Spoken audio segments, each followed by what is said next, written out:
Hello, I'm Harley Schlanger from the Schiller Institute. Welcome to our webcast with our founder and chairman, Helga Zepp-LaRouche. It's April 4th, 2019.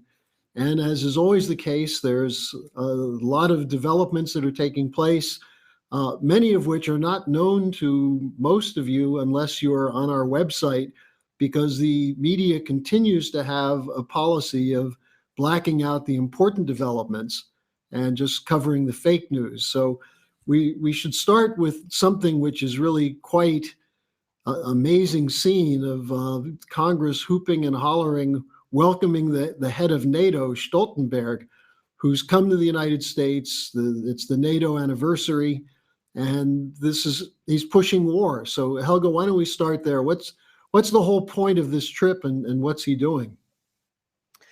Well, it's obviously the 70th anniversary of NATO, an organization which is really superfluous since the collapse of the Soviet Union, or it should have integrated Russia into it, as the discussion was in this period of 91.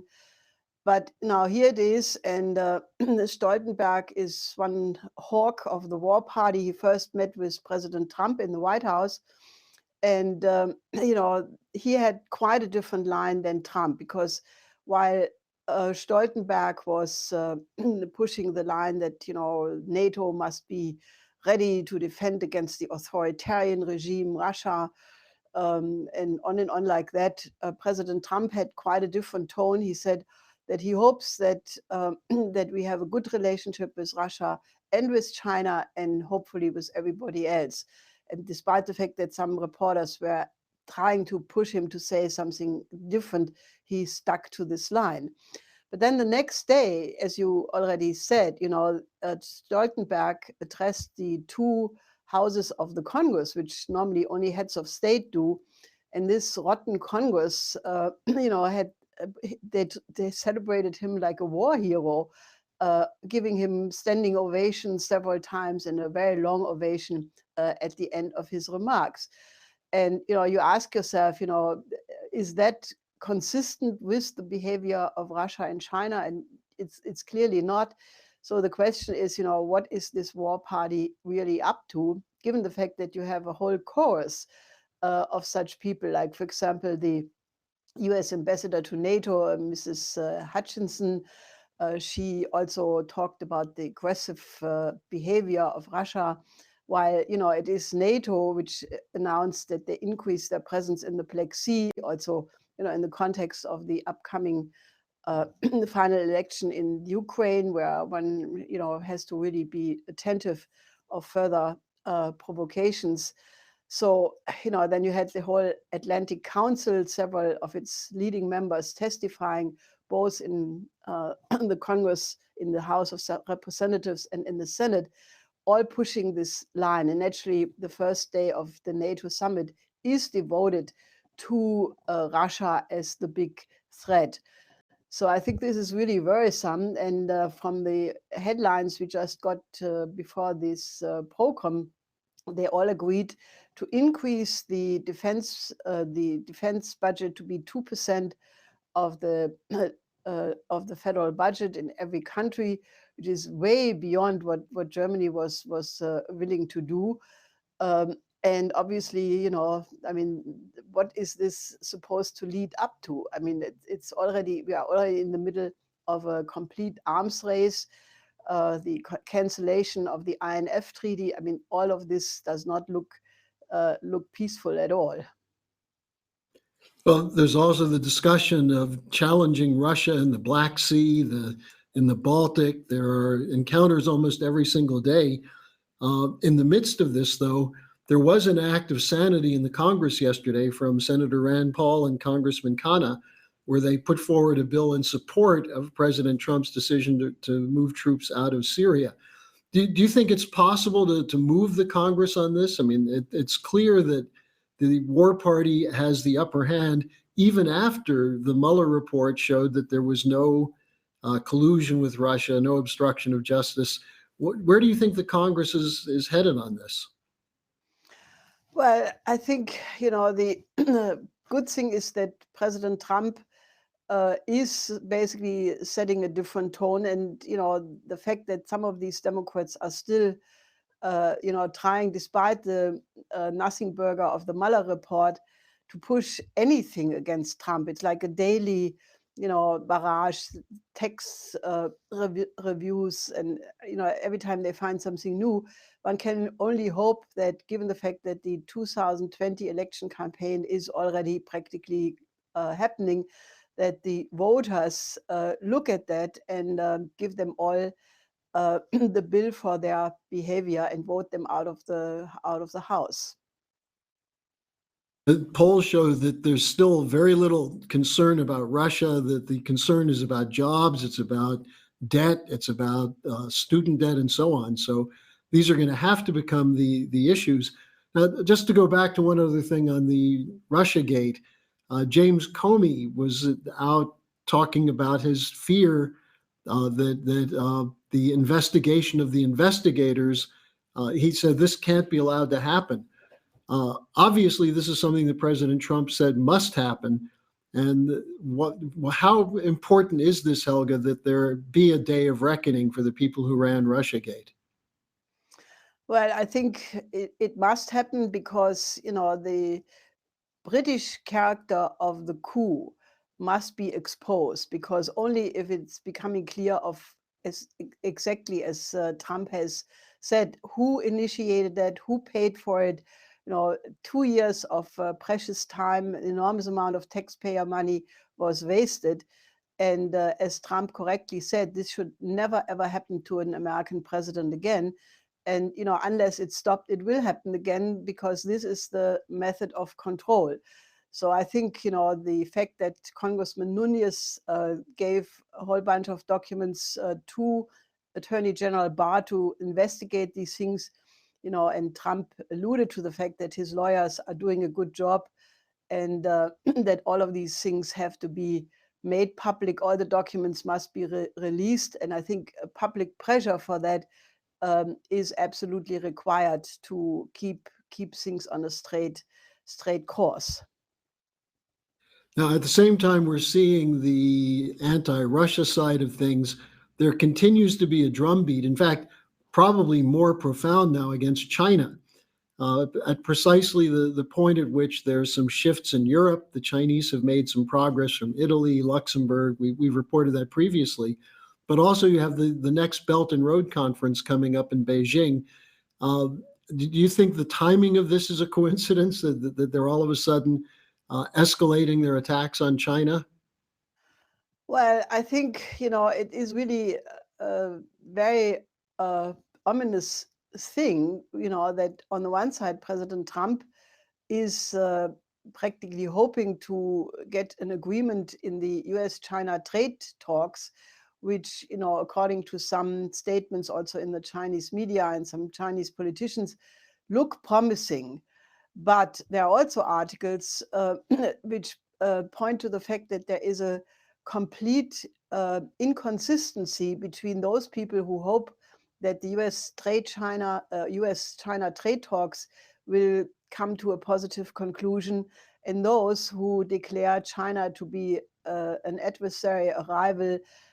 Pompeo again basically said that all the projects of the Belt and Road Initiative are a national security threat to the United States, because they all would have national security implications both for the United States and our friends and allies, as he put it. Now, this is sorry, this is completely ludicrous, because to build ports, roads, railways in those countries which urgently lack infrastructure, and China is emphasizing repeatedly that they do not plan to overthrow the present order. They are not trying to create spheres of influence.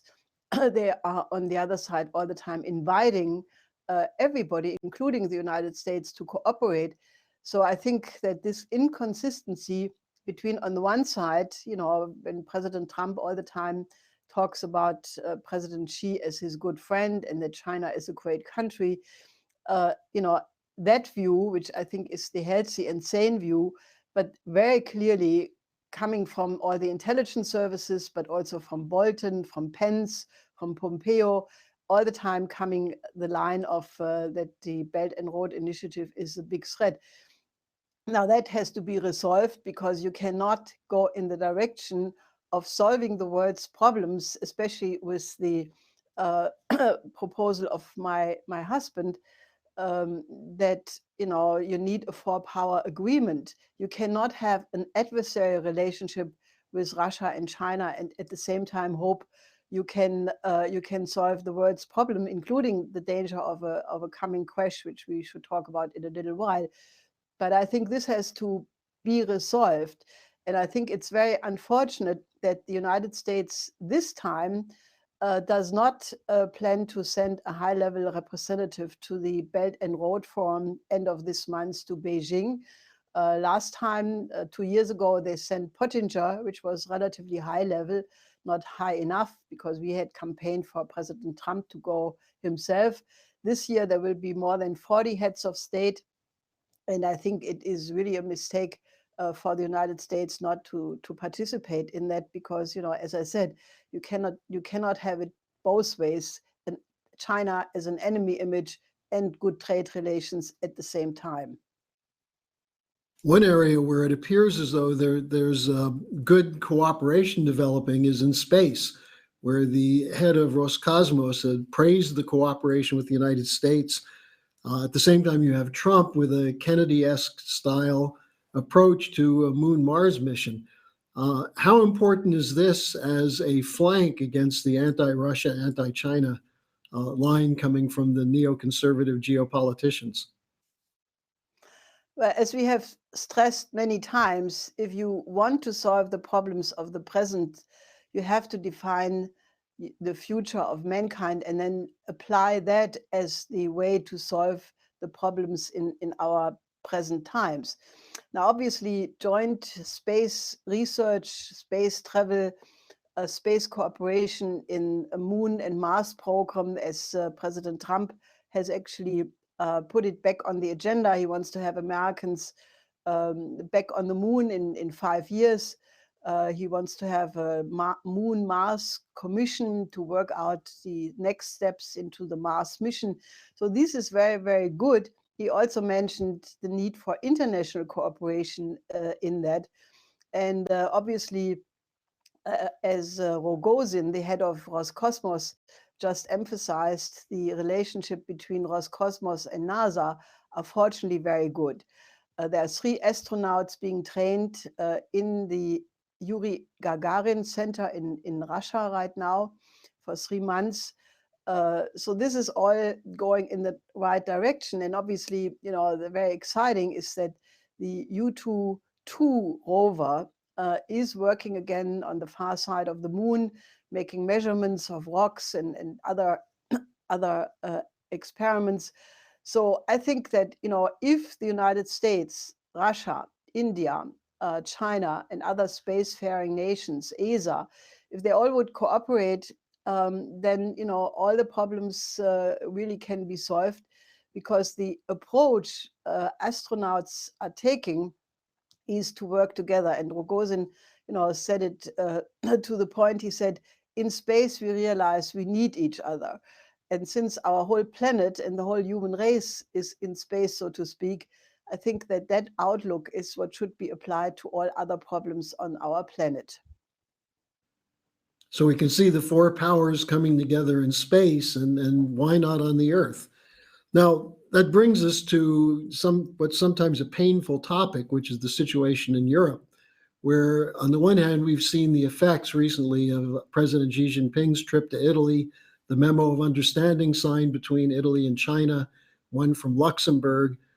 We see reports coming from the certain German cities, Duisburg, a conference in Bremen that you attended, that show an indication, or a very clear indication, of a desire for collaboration with China. But you also have crazy statements like that of the French finance minister about Europe being the new empire. So give us your sense of how this fight is shaping up in Europe.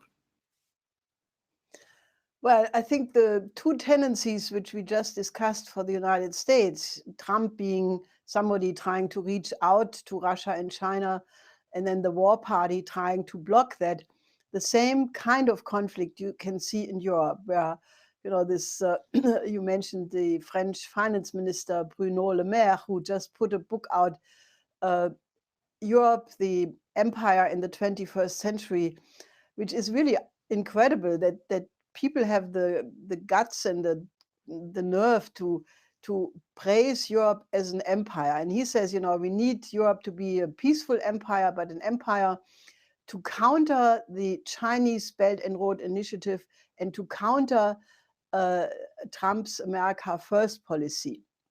Now, I think this kind of view, when the Belt and Road Initiative is clearly not a geopolitical confrontation, but is open to everybody to cooperate. I mean, this view by Le Maire is the old geopolitical view, which, in essence was what led to two world wars. And it will lead nowhere because, the British Empire is not doing so well these days, as everybody is laughing about the new shenanigans of Theresa May every day. Now, where this will go, nobody knows and nobody dares to say. If this negotiation with Jeremy Corbyn will produce anything is possible, but doubtful. So that remains to be a mess. And I think that the whole view of that you need to have this confrontation with other so-called big powers like China and the United States is just a rotten view.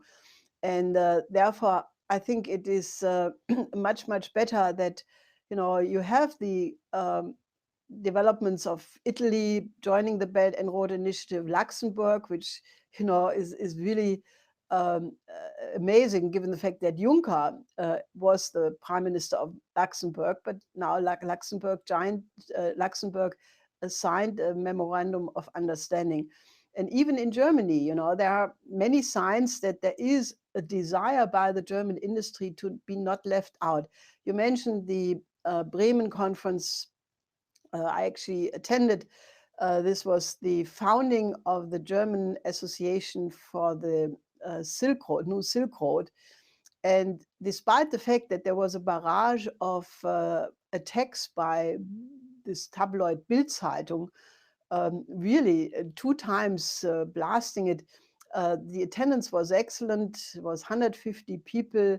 There was not one seat left empty. And the spirit was really very realistic. You had speakers, the author of a book, Mr. Pilny, who correctly pointed to the fact that the whole historic period is shifting, has shifted already, and is still shifting to Asia.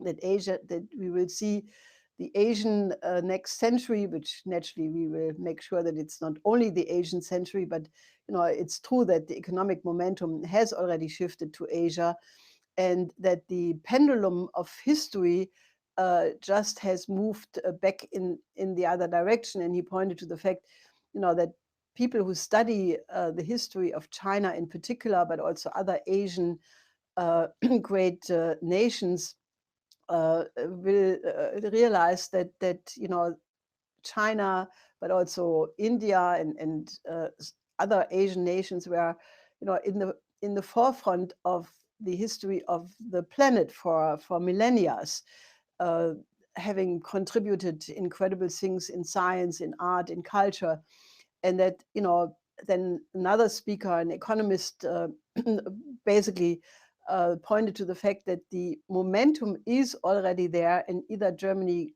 cooperates or they will be left completely behind. So I think this is, clearly that, once there is the opportunity to express themselves, the German industrialists grab this opportunity, especially because if you look at, this month's orders for capital goods and consumer goods dropped significantly. Concerning capital goods in Germany, 6%. This is not little. And consumer goods, something like 3.5%. So there is obviously the need to change something in the economic outlook. And if you look at the example of Duisburg, I mean, this, because of the collaboration of the Belt and Road Initiative, has boomed. There are now 47,000 jobs in the port and indirectly or directly related to the trade with China. 35 trains arrive there every week. So the whole region starts booming. And if some bottlenecks in terms of the infrastructure going out of Duisburg, for example, the famous Rhine Valley, which is completely overflooded with trains, if these things would be modernized, not in the Rhine Valley, but a tunnel would be built, I think that the potential of overcoming all these economic difficulties through the cooperation with the Belt and Road Initiative are enormous, contrary to the propaganda which is coming from the geopolitical faction. And we just heard also that there will soon be a visit by Russian President Putin to Italy to build on what happened with Xi. So I think this is also in contrast to the collapse that's going on and the division in Europe. Yes, I think it's being prepared right now. The Italian ambassador to Russia said that they are preparing a spectacular trip of President Putin to Italy.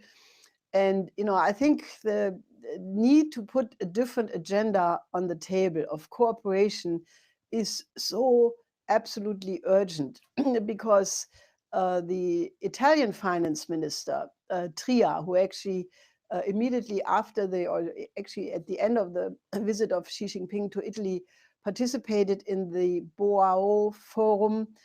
This is the Chinese Davos forum. And there he put out a warning saying that he sees very clearly signs of a pending new crash much bigger than 2008.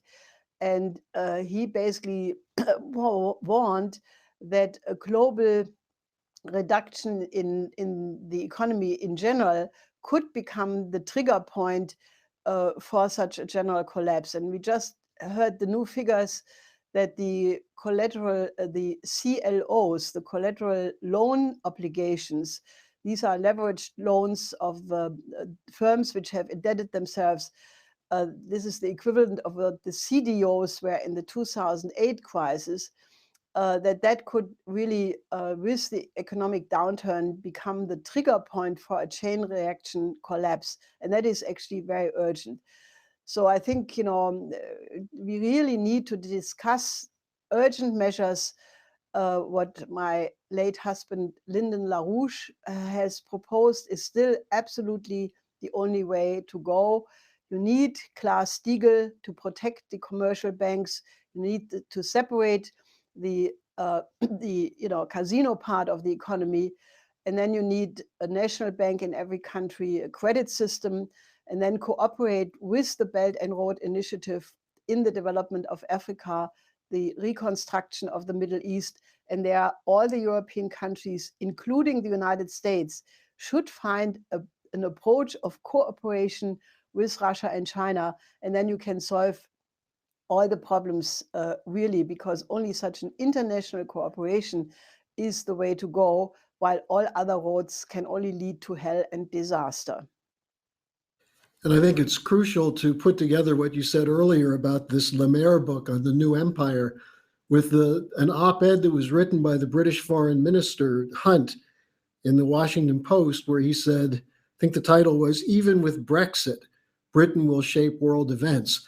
One of the other great areas of importance of Lyndon LaRouche's work was to differentiate between the two systems, an imperial system based on slave labor, based on destroying nations, no sovereignty, destroying science and so on, versus the creative power of a republic, which depends on developing the citizens. And I think this is very important, that when people think about why we're mobilizing for Lyndon LaRouche's exoneration, the issues that he raised in his 40 years in public life are the very issues that are shaping every single event on the planet today. So Helga, I just wonder if you have any further comment on that. Well, I think that, the issues which were raised by my husband for practically, the last 50 years, and we will produce many documentaries, and, we will feature all of his activities and, revive all the writings which went along with it, his work in Latin America. He worked with Lopez Portillo on the Latin American integration. We worked with Indira Gandhi on a 40-year development plan for India. We had all these Africa programs. All of these ideas, which he worked on in the last 40 years, are still the very important issues to shape and form the next 50 years, where he has put out all the time the demand that, a new paradigm of thinking must govern the next 50 years. And in particular, the ideas of Vladimir Vernadsky must control and shape the relations among the Eurasian nations for the world to get into a safe future. So I can only appeal to you again, sign the petition for the exoneration of my husband, look at his works and help us this fight, which we will not, we will relentlessly continue until justice has been established. And, since the attack against President Trump and the prosecution of my husband and his associates are one and the same issue, I can only ask you to join in this fight and, do the best thing you can do for the future of all of humanity, which is create the environment where President Trump will exonerate my husband. You can find the petition for the exoneration of Lyndon LaRouche on the Schiller Institute website. So Helga, thank you very much for joining us today, and we'll see you again next week. Yes, till next week.